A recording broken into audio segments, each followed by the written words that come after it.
Heç Almaniyanın belə bir şəhərlər və belə bir universitetlərdən xəbəri var? Gəlin sizə ilk tələbəm haqqında danışım. Əsasən prosesləri, кейsləri çətinləşdirən vəziyyətlər deyil də tələbələrin özləri olurlar. Bunun da sübutu mənim bu ilk tələbəmdə əslində görsənəcək.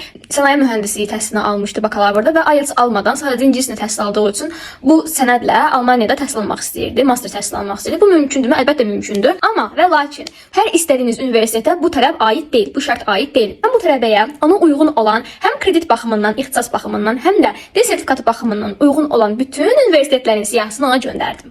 Və çox keçmədən ondan belə bir səsli mesaj aldıq.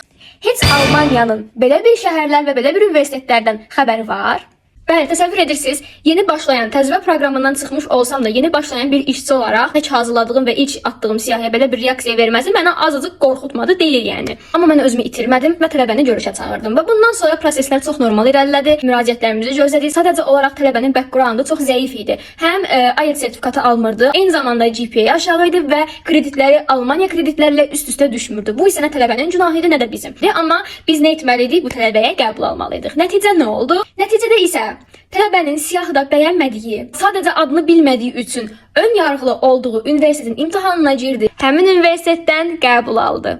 İşin ən maraqlı tərəfi bilirsiniz nədir? Tələbənin bu qəbuldan xəbəri yox idi və sadəcə buradan qəbul gözləyirdi. Biz onu ofisə çağıranda bizim kommunikatorumuz təəssüf ki, oradan da reject aldığını dedi və sadəcə sakit bir şəkildə tələbə mən sizə geri dönüş eləyəcəm deyib ofisdən çıxmaq istədi. Və o tam ofis otağından çıxanda mən əlimdə qəbul məktubu ilə onu qapıda qarşılayırdım. Qəbul məktubunu görəndə onun gözlərindəki işıq, onun göz yaşları, sevinci, məktubu belə fırlayıb, yəni baxması, həyəcandan nə eləyəcəyini bilməməsi, bizə etdiyi təşəkkürlər, inanın ki, bunlar hələ də gözümün qabağındadır. Kaş o videonu tapa bilərdim, sizinlə paylaşardım, amma təəssüf ki, itirmişəm videonu və mən o gün həqiqətən bu sevincin məni də sevindirdiyinə, özümlə qürur duyduğuma əmin oldum və ondan sonraki bütün tələbələrimə demək olar ki, səbirlə, bütün tələbələrimə inamla yanaşdım. Necə ki, bu tələbə də artıq özünə inamını itirmişdi, qəbul almayacağını düşünürdü. Amma mən hər zaman narahat olmayın, qəbulunuzu alacaqsınız deyirdim. Həmin videoda bizim bir görüntümüz də var. Mən demişdim sizə alacaqsınız deyə bir reaksiyam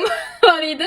Bu da mənim ilk tələbəm haqqında olan bir case videomuydu. Əslində detallar çoxdur. Proses bir il çəkən bir prosesdir. Əgər belə tələbələrimin olan maraqlı hekayələr sizə maraqlıdırsa, bildirin zəhmət olmasa, mən belə storytelling videoları tələbələrim haqqında qısa maraqlı hekayələr danışmağa davam edeyim.